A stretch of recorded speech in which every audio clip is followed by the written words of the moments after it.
Hello, lovely people. My name is Neha, and welcome to Dropping Your Armor, where we listen to stories from thinkers, doers, and dreamers in the hope of unlocking our infinite human potential.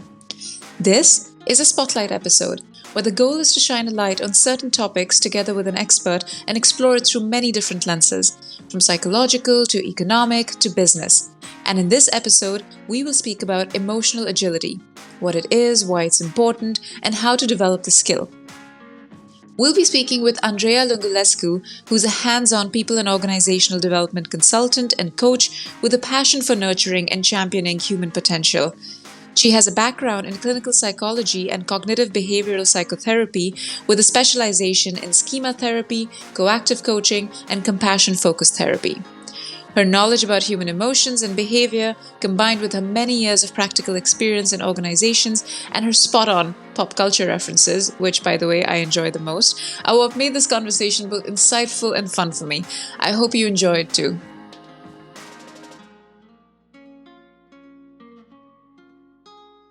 Good morning, Andreia. I'm very happy to have you on Dropping Your Armor in our second Spotlight episode. Thank you so much for joining. How are you doing? Good morning, Neha. Thank you for having me, first of all. And secondly, I'm doing fine. Monday morning, so everything that is part of Monday morning. Yeah, I'm also feeling the Monday blues. But you know what? It's the perfect moment to talk about those blues because I hear we're going to have a conversation about emotional agility. And feeling the Monday blues, I guess, is part of that agility and recognition, right, that we need to have as people. So yeah, let's really dive into it straight away. And let's start by talking about why it's important to even have a conversation about emotional agility. What do you think? Well, I believe it's very important to have this type of conversations, especially right now when so many things are happening in the world. We just are emerging from the pandemic. There is this very complex social and political situation happening in the East between Russia and Ukraine. So all this uncertainty, all this complexity, of course, will stir up actually a lot of emotions, will stir up a lot of feelings, sometimes overwhelming, sometimes paralyzing. And it's great to have that conversation, especially in this moment. Yeah, I fully agree. And I mean, we had this conversation before, right? That even while all of this is happening in the world, you're sometimes overwhelmed by your own emotional capacity, right? Of how many emotions you can feel in a day. And if you, I guess, don't know how to process that or even make sense of it, it can be quite overwhelming, right? I've also found myself just being shut off and having like break days where I just don't want to interact with anyone or look at the news or do anything about it because it's just sometimes so overwhelming. So I guess, yeah, it is a very timely conversation. And I think from my perspective, having had studied psychology, I always felt like the conversation about emotion was somehow not the most exciting from an academic point of view, right? But also like I think it's just in general the way we were raised, right? It's not something that we always talk about. I think our intellectual capacity is nurtured and stimulated quite a bit. Our emotional capacity, not so much. I do, however, see that change happening, right? I feel like with our generation and the generation to come, there's more of this conversation happening, which is great. And I'm glad that I can have this conversation with you specifically because also of your background and yeah, the specific knowledge that you bring here. Yeah, exactly. And just to build on that, I did study psychology and clinical psychology. And back in the day, we focused a lot on cognition, right? Because it was the most important part to develop as quick as possible and as much as possible your cognitive capacity when it comes to critical thinking, strategic thinking, and so on and so forth. And now a lot of studies are emerging that actually also emotions and like cultivating that emotional agility and that emotional intelligence are actually as important or even more important sometimes, especially when we operate in this complex universe for us to develop. Yeah, absolutely. And I want to now know why it's so important to you. And specifically, I want you to tell the story that you told me about your time in school and why this topic resonates with you. Sure. We'll gladly share with you. And at core, I think it's more a story about emotions, not necessarily emotional agility that appeared later in the years over the years actually, but it's more about emotion and the fact that I always had like this love-hate relationship with emotions, in the sense that I was quite an emotional child. Like all children, actually, like very normal development. And at the same time as I was feeling this energy, and sometimes it was overwhelming or paralyzing, or I was feeling very high, very happy. Unfortunately, due to a learning impediment, I was not really able to articulate what was going on, or to ask for clarification, or just to communicate with my peers, with my family, with the people around me. So growing up, I think I managed to really start acquiring language at a late age. So around 11 or 12. So back in the day, the school systems did not really like test children for dyslexia. But now, after me also studying about it as a psychologist and looking how much even the school system evolved, now it would have been dyslexia. So I would have needed extra help in order to understand the letters. I was looking at the letters and I did not understand what they were. And when you don't have that capacity to speak, you can't really connect and communicate with the people around you. And at the same time, as all children, you do feel the emotions. You feel immediately, you feel when you enter the room, what is happening there, what are the relations between people. Even though they were speaking, maybe they were feeling something else. So this felt to me as I was growing up as a puzzle.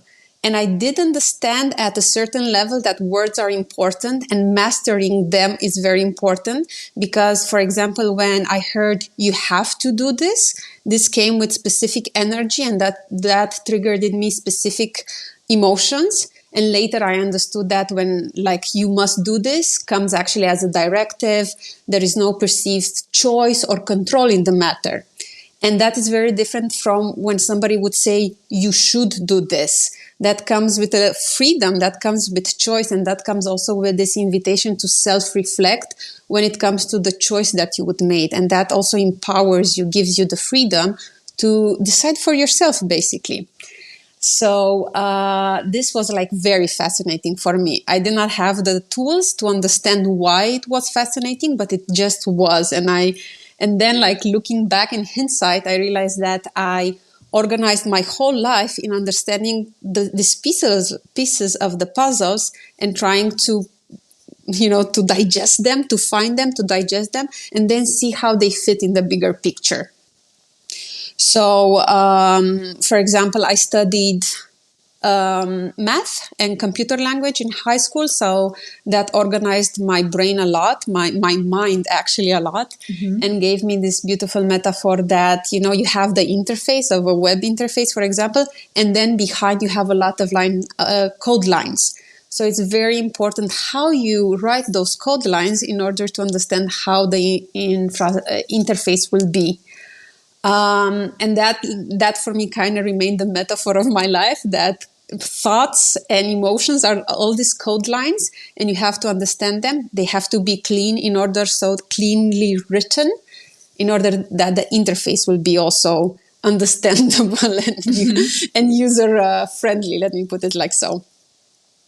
Yeah. So that's where you started then, I guess, like you said, right? In hindsight, what you were trying to build all along was your understanding of that emotional granularity, right? Or even like the vocabulary of how do you actually make sense of what you're feeling? Because as you said, right, as children, as human beings, we experience something before we can even articulate what we're experiencing, right? Yes, exactly. And I think all of us, it's a very interesting world out there, and we're all very motivated to explore it. And depending on like these unique challenges that life face you with, you develop specific skills, specific capabilities. And developing emotional granularity as a skill, as a life skill, is important from a very early age till the last moment in our life. Yeah. And I know, because we're both really excited and we want to like nerd out about this, we skipped a step, but I do want to go back and check back. Okay, before we start diving into emotional granularity, can you like break down what is an emotion and what is emotional granularity from your perspective? That is one of the most fascinating questions that one can ask. What are emotions? Yeah. And then what is emotional agility, and then what is actually emotional, or how does emotional granularity fit into all of this?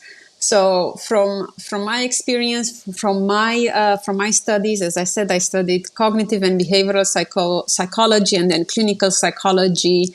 It's very difficult to find like one definition to rule them all. So there are different models.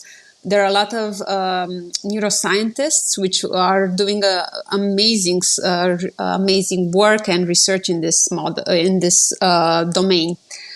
So I would let's say, like, from my perspective, I would say that there emotions are part of us, and they organize our mind and body, and they have different components.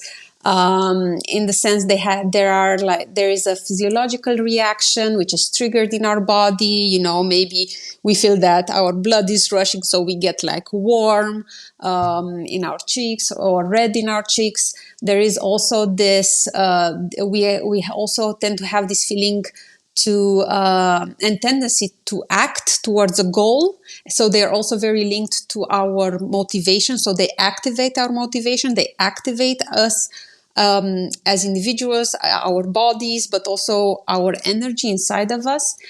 And of course, emotions also manage to direct our attention. We all know that this can go in both ways. When we're super emotional, we can have like this tunnel vision and focus only on something. Or we can broaden our vision in order to understand what is happening, in our wider ecosystem. And also what also are emotions. Emotions also are the constructs, I would say, that organize our way of thinking, either from a top-down perspective, in the sense that we think a specific thought, and that is linked to specific emotions. So if we think that, okay, today the weather will be very nice and will be sunny and will be warm, then we're already happy and excited, because this means that we could go for a walk or enjoy some sun with our loved ones. But they also have this bottom-up approach, in the sense that when we feel fatigued, or like when we feel bored, then we have specific thoughts which can be constructive, in the sense like, I'm feeling bored, I should find something interesting to do, and then we activate ourselves. Or we can think the other thing, like, I'm bored, so there is actually nothing to do, and Netflix and chill it is for the whole day. Yeah. And I love that point that you bring, and I want to stress that one, because I feel like so much of early philosophy, even like, initially when I started studying psychology, so much of the effort was going into looking at the rational and the emotional side of the brain, right? Like that differentiation between what is rational and what is emotional. And what you're saying is that it's not a differentiation really, right? It's I guess maybe it's sometimes useful to understand what is a thought, what's an emotion, but the point is that they're very much in sync, right? Your thoughts can influence the way you feel, and how you feel might influence your thoughts and your general narrative about your life. So it's bidirectional. It's totally connected, even in parts of the brain, right? If you look at how the brain works, that if you make a lesion, and I was reading about this last night. It's a really brilliant book called Behave by Robert Sapolsky. If you make a lesion in the part of the brain that processes emotions, it does have an impact on your cognition and your rational thought, and vice versa. So both of those things are very much connected, and just wanted to stress that point there. Exactly. And I think this is one of the most important key takeaways when it comes to our discussion that yes, the old paradigm is a little bit separating them artificially. We have our thoughts and then we have our emotions, when the truth of the matter is that they're so intertwined and interdependent that it's important to understand and give space for both of them, to explore both of them. And for example, there is a very famous neuroscientist. She's called Lisa Feldman Barrett, and she is a professor of psychology at the Northstream University, and she focuses exactly on the affective science. So this is the science of emotions. And she brought this theory, or she explored and demonstrated this theory that emotions are not fixed, they are constructed. And they have this sensation component, a situational component, and they also have a memory component and a train of thought component. So thoughts influence our emotion. But the thing is that the memory component actually has embedded in it already the emotions that appeared in a specific moment. So I would say it's the type of, like, to bring a little bit of cultural reference, it's inception at the end of the day, when it's between emotions and thoughts. They are all included and they all generate more. Right. Yeah. Yeah. Thank you for that definition of emotions. Let's actually then dive into your understanding of emotional agility and also emotional granularity, since we already touched upon those. Mm-hmm. So there are many definitions of emotional agility, and that is great because it was brought to the spotlight, let's say, to the mainstream a couple of years ago, and now a lot of research has been being done on it. I have to say that, through my education, I was reading a little bit about it, but then what book or like what professor actually resonated with me, the way that she was writing, was Susan David in her book, Emotional Agility. And then, of course, she had different podcasts with Brené Brown, and she was also invited into the Impact Theory channel. And she was talking a lot about emotional agility and how important it is for us as adults right now, as we are facing also in our, not only in our private life, which is more important, but also in the organizational life. So at our job, day to day, how important it is to develop emotional agility, because it's a muscle, and even if we're not born with it, we can still master it. And when it comes to emotional agility, it has like these two perspectives: to understand ourselves, to understand what we are feeling, and to manage, with the end goal of managing our emotions. And the other perspective is understanding other people's emotions, what they are going through, with the end goal of adapting our response and action towards them.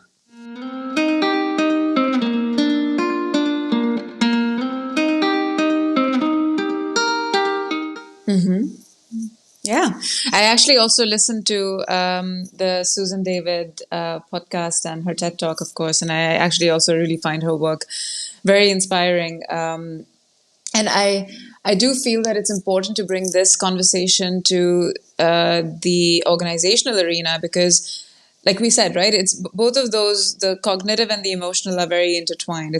Both of those are very human experiences, and they're both helpful to us, right? It's not that you are alive in spite of having emotions. You're alive because of your emotions. They actually give you a survival advantage, right? But in the organizational space, there is consistently more room for the cognitive, right? We have like 500 different words for strategy and priorities and, all of that. There's just so many hours and, discussions happening about the cognitive aspects of our work, but the emotional, and these are the aspects that actually influence a lot of decision making, right? There's been a lot of studies about how when you feel a certain way, you make decisions a certain way, right? So it's not purely cognitive, but I feel like there's not enough room in the organizational space to talk about these things or air them out or just share, right? Yes, that is true. And at the same time, the paradigm is shifting, to put it Mm-hmm. like this, as the organizational environment also gets more complex and more ambiguous. So we are living in the VUCA world. Other skills are needed for leaders, and other type of leadership is actually needed, because also the employees, so the people, are asked to do more complex tasks. They're also asked to be more agile in their way of working, and to always communicate and collaborate. So suddenly the shift is going from just do your job. So there you really need to be like to be a specialist, to really understand what you are doing in your small area of let's say domain. And we're moving towards more having these fluid resources. So the focus is on developing certain types of skills that can be combined in different ways in order to deliver on specific tasks or on specific projects. And in this new paradigm, of course, the leader has to move from being a director of activities into being a coach, basically, to understand, okay, what is this person good at? How can I support this person to get even better? And how can I create that safe space in which people can talk about also what do they want to do? What is their passion in life? Where do they want to develop? And having that emotional agility as a leader is important, because you have to very quickly understand what is that person going through. Maybe it's very difficult for an employee coming from the old paradigm to say like, hey, I'm sorry, I find this task super boring. My passion actually lies with design, with creative work. I would want to develop in this direction. And for leaders to understand that starting that conversation may be very difficult, may be very triggering for people, they will manage to show up in a different way. They will manage to create that safe psychological space. They will manage to show the vulnerability needed to trigger deep discussions about what do we actually want to do when we're coming to work. Exactly. And, we had another spotlight episode, right, before this about transformations. And the way we also design transformations now is it's not just to do with the roadmap of the activities that's going to take place in order to change the way we work, right, on a very, on a skill level, or also on a, how does the whole thing contribute to strategy and vision. But it's also very much managing that emotion, because at the end what you see is that people get tired, people get exhausted. They need the emotional resonance in something as big as a transformation, in feeling connected to the values and the ambition of an organization. So even in that space, even organizations going through major transformations, they really have to, when they're designing that roadmap, they really have to also think about what is the emotional capacity of the people right now, and where are they in that cycle, and how can we actually connect with people a lot more and bring them on board by connecting and tuning into what they're feeling in that moment. So I think it's a very, very relevant conversation in the workspace as well. And I'm curious how now emotional granularity comes into all of this, right? Like, what specifically do you mean, and why? Because when we were talking about this, you mentioned that emotional granularity is actually one of those components that we really need to get right if we want to exercise emotional agility. So can you speak a little bit more about it? Mm-hmm. So I would see emotional granularity as being a core skill when it comes to building up emotional agility, because it's a very complex capacity, let's say, to have a very complex skill to have emotional agility. So when it comes to emotional granularity, this means basically for us to have or to build up the ability to have that fine grained distinction when it comes to our feeling. So, for example, when we go through, we are part of a project, for example, and it has delays. We can tell ourselves, like, the narrative that we would tell ourselves could be that I am stressed. This is not going how it should be. But behind that big umbrella of stress can actually be a lot of things, can be a lot of other feelings. And understanding what is under the umbrella of stress could also help us to customize the intervention, let's say, or like to choose a different path when it comes to deciding how do we want to act. Because when we say like, hey, I am stressed, this could mean that I am tired. This could mean that I am frustrated with one specific things. This could mean that I'm also angry when it comes to the delays. But it could also mean that I am sad because, or I feel sadness because it's not going as I want to, or I'm feeling sadness, I'm feeling disappointment because maybe I was expecting something and something did not really that something did not really happen.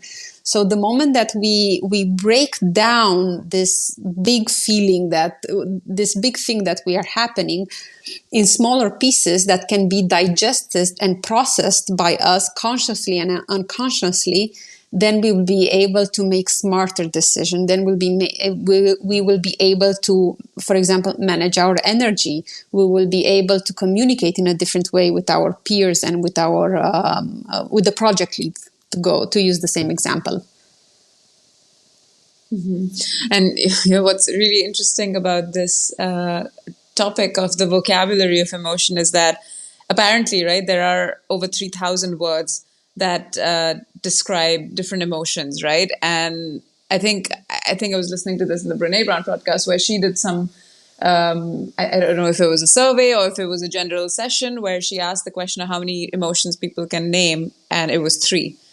Um, that stark distinction between the number of words that we can use to describe our emotions versus what is handy to us is very interesting. And I wonder where it comes from, right? Do you have any ideas of why we're so limited in our vocabulary when we talk about emotions?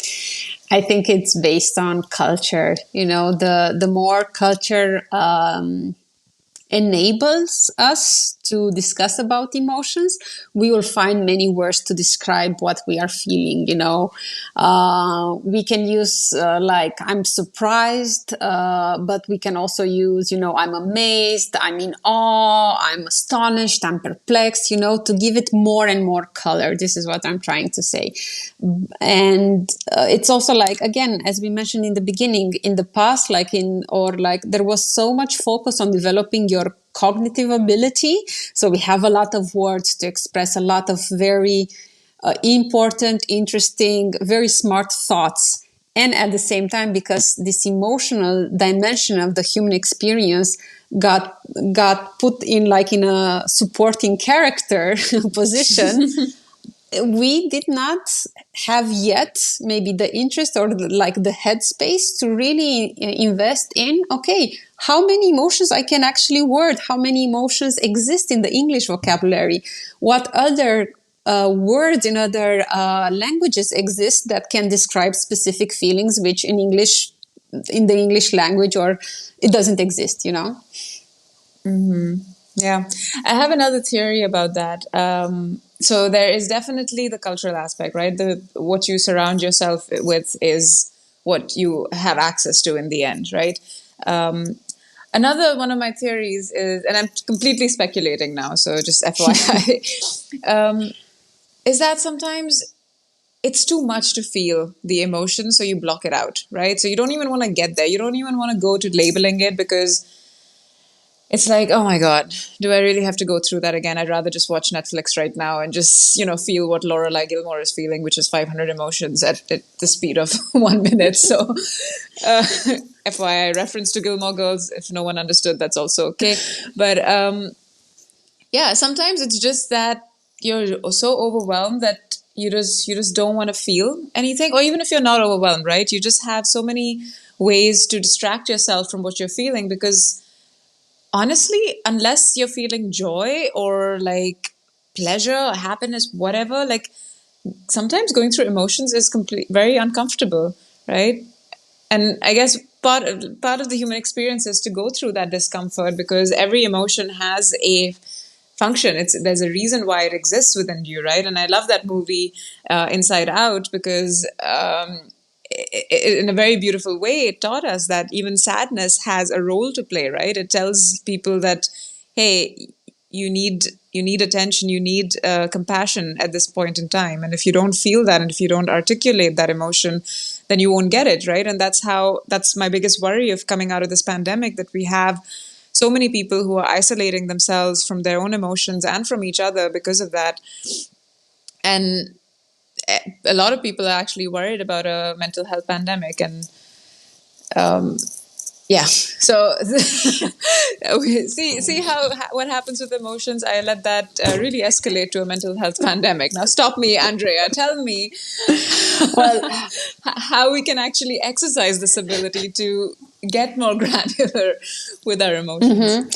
so actually, I love that you brought in the Inside Out movie, the Pixar Inside Out movie. It's one of my favorite movies, I have to say, because it explores in such a gentle way, as you mentioned, all the emotions, that all the emotions are important and they serve a role.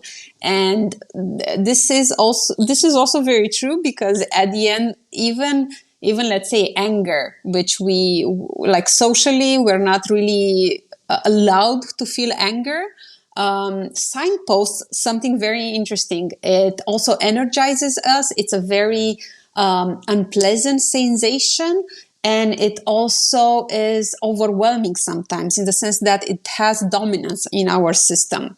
But what is really interesting about anger is the fact that it can make us feel defiant. It can make us feel hostile. It can make us feel enraged, impatient, or maybe jealous, So it's like very interesting, the moment that we feel anger, to really dive into like, what is there? Let's be more granular in order to understand what we are going through, because then we will be more better equipped to decide how we want to move forward. And I chose anger because, it signposts that maybe, we are angry. We are angry because there is a potential threat that is in front of us, and we are activated and we are ready to fight. But at the same time, it can also signpost the fact that maybe something is potentially blocking our goals, So this means that we might be angry with a situation, or we may feel angry with a situation, with a specific decision. Maybe it was also injustice.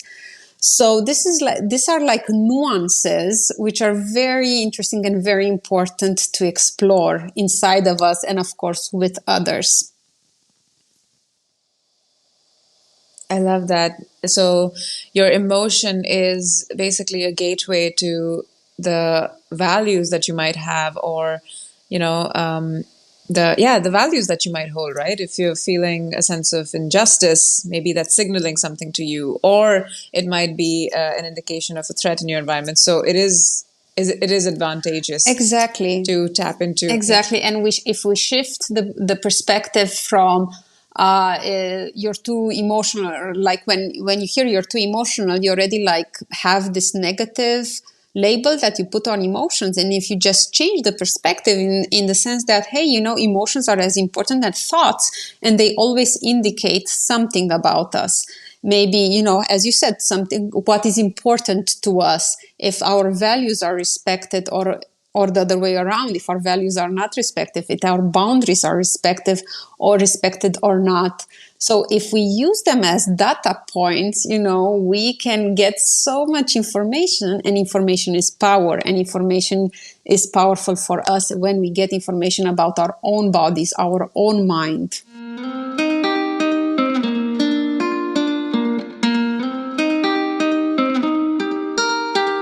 So you said a few things, right, about how we can start decoding it. And I think it comes from that awareness, that pause, right? I felt like implicitly in what you were saying is, when you're feeling something, don't judge yourself for feeling anger, but take a moment and try to dissect, where is it coming from? What's happening in my mind? What exactly am I feeling in that moment?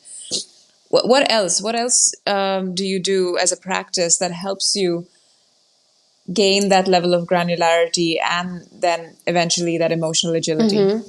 So I love what you said about the pause, and yes, it was implicitly referred to. So just having that pause, and understanding the fact that our brain loves to predict situations in order to make us survive, and it wants to predict situations as efficient as quick as possible from an energetic point of view. So we have a stimulus, and then we will have a reaction. But there is, as Viktor Frankl says, between the stimulus and reaction, there is space, and in that space there is free will. We can choose how to react to specific situations. So when we have the stimulus and we can pause emotionally and mentally, and we dig into what are we feeling. So we dig into first, of course, the situation, what is the activating event? What do we believe about the event? And then explore with curiosity and kindness what is our emotional reaction to that situation, and then being very granular. Because, for example, when something happens and we're feeling sad, we don't get a job. For example, we are rejected job, and we say like, I'm feeling sad because of this rejection. If we dive in a little bit more, we can maybe understand that, maybe we can explore, actually not understand, we can explore the fact that we feel guilty actually that we did not prepare a little bit better. Or we feel the fact we're a little bit saddened and depressed by the situation, because this means that I will not have I did not get the position, I will not have the money, I will not get the salary that I wanted. And that could also leave us feeling inferior or empty. And at the same time, not to always go on the dark side, also when we're feeling happiness, we can be very granular, understanding and exploring that maybe we're feeling joy, maybe we're feeling proud, maybe we're feeling important that we actually got that specific job. And through that exploration, through emotional granularity, we can also extract the other way around, our values. Maybe status, maybe having that recognition is very important for us. And if that is a value for us, that is also a motivation for us. And that can also gives us information how to explore more that domain, that those things that will actually help us in getting status, maintaining status, and at the same time, the tools and skills needed. Yeah. I really love that. And I guess on an individual level, right, I feel like this is where mindfulness comes in, to create that space between the stimulus and response where you can have that level of reflection and just ask yourself those questions that you just did, right? Mm-hmm. I feel like mindfulness is a practice that helps you create and maybe even broaden that space that initially you might not, right? There are moments where you just react to certain things. And if you start observing the way you react and observing your own mind, you can then increase that space in between a stimulus and a response and have that reflection. Exactly. And I truly believe that having emotional granularity, so developing the language that supports yourself to articulate what is going on within you and also outside of you, or what is happening with your body, with your soul, with your mind, that enlarges the space so much between stimulus and reaction. And it's a muscle.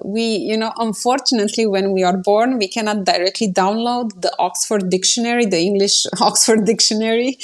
Damn it. I know. I wish I had that one skill, just. Exactly. Just download the features, and then and then it's only about, guessing game. This is this, this is this.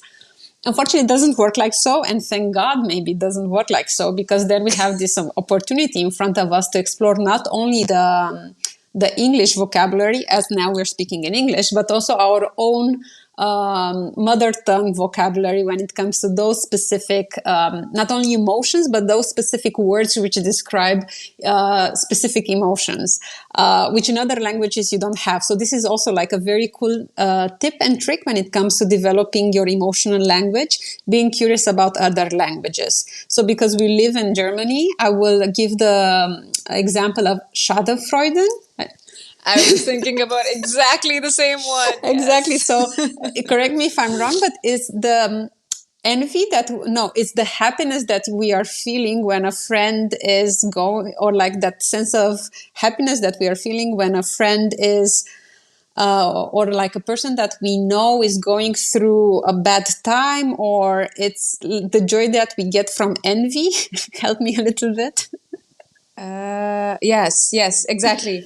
Pleasure derived from someone else's Okay, misfortune. thank you. Yes, Very yes. beautifully said.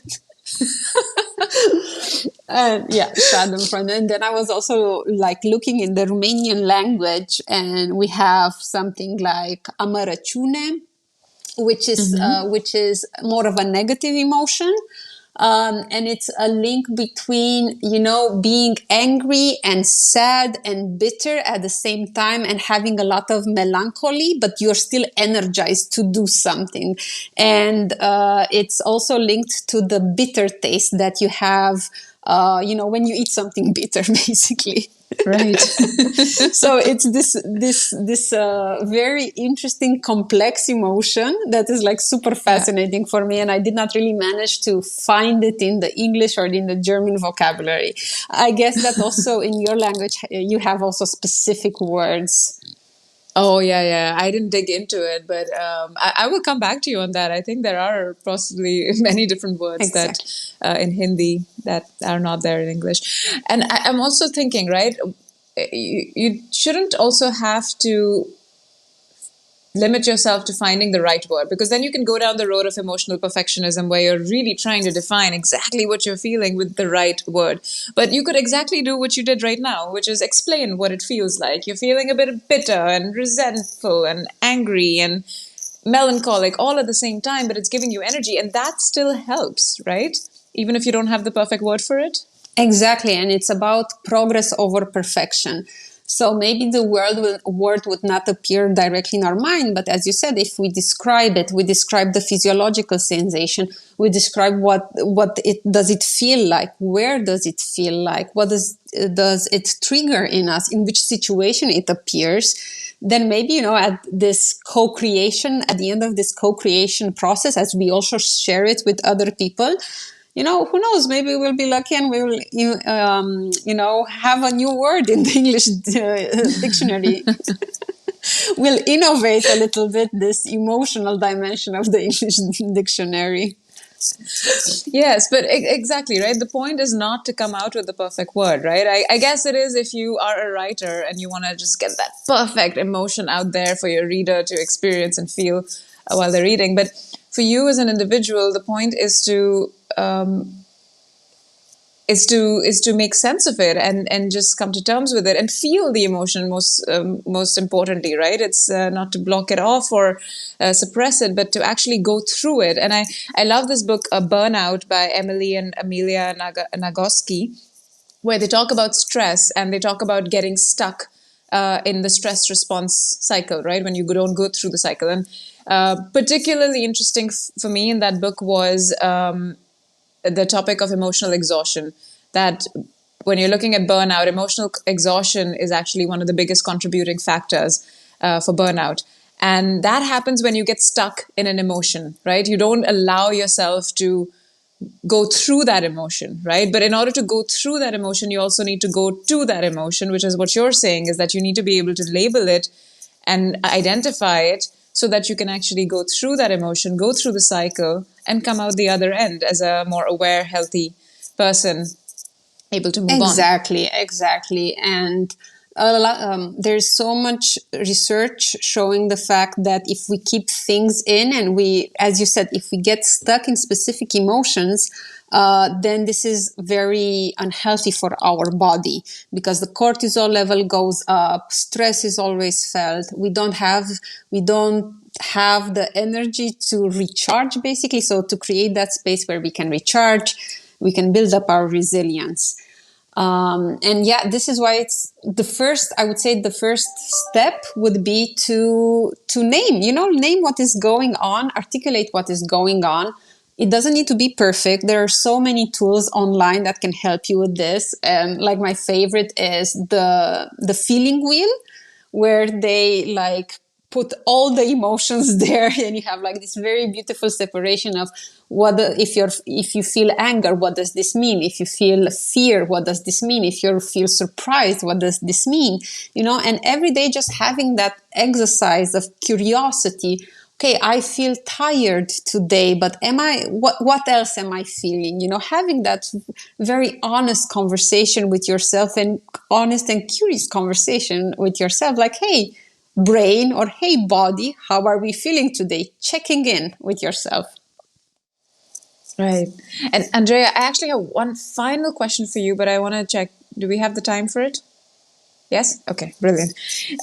So you already talked about feelings wheel, and that's a practical, I guess, takeaway here. But I wanted to explore anything else that you're doing, especially since we discussed how important this conversation is in the organizational space. What can people do? What can teams do, or organizations do to really practically have this discussion, or maybe not even have this discussion, to actually feel the emotions that they need to feel in a given situation, get through it, and make the decisions that they need to make without getting stuck in it, without suppressing those emotions, and really exercising emotional agility in the organizational space? Well, as any kind of skill, like any kind of muscle, even emotional agility through its different sub-skills, has to be trained. So this means putting together specific rituals or specific traditions when it comes to the team meetings, regardless if it's like only member meeting or it's like leadership team meetings. Just having that ritual of checking in before, in the beginning of the meeting, how is everybody feeling? What are we bringing inside of the space between us? What is happening within us that is important to be articulated so that people will understand. So creating that psychological safe environment where me as a person, I can offer you data points about how am I feeling when it comes to my body, how am I feeling when it comes to emotions, maybe what are the situations which will impact the way that I show up today. And again, the moment that you offer people data points, you already empower them to really understand what is going on, and to also decide, okay, how can I best support my colleagues in this situation? How can I best show up in this meeting so we can reach our goal despite of X, Y, and Z? And also, as our brain loves conclusions, it's not only about checking in, but it's also about checking out. How are we leaving after this meeting? How do we feel about this? Did we reach our goal? Did not reach our goal? What is happening there? So you can also create that space at the end to just see if everybody is okay. How did they feel about the meeting, and so on and so forth. And it's not a one-time shot. We do it once and we're perfectly, everybody's like aligned and we are emotionally agile. It's having that constant exercise of doing this. And you'll get there when you start a meeting. And if you, because of different reasons, you skip over the check-in or the checkout, you'll feel like something is missing. Like, hey, we are not complete. We need that, something is missing here. So we have to do this. So when it becomes natural for us to listen to how other people are doing and to share our inner life, then we can say like, hey, we do have this emotional agility muscle exercise on a daily basis. Brilliant. Amazing. Thank you, Andreia. I know we can probably go on for another 45 minutes talking about this, but I really appreciate this first conversation about emotional agility. And thank you so much. Thank you also. It was a pleasure.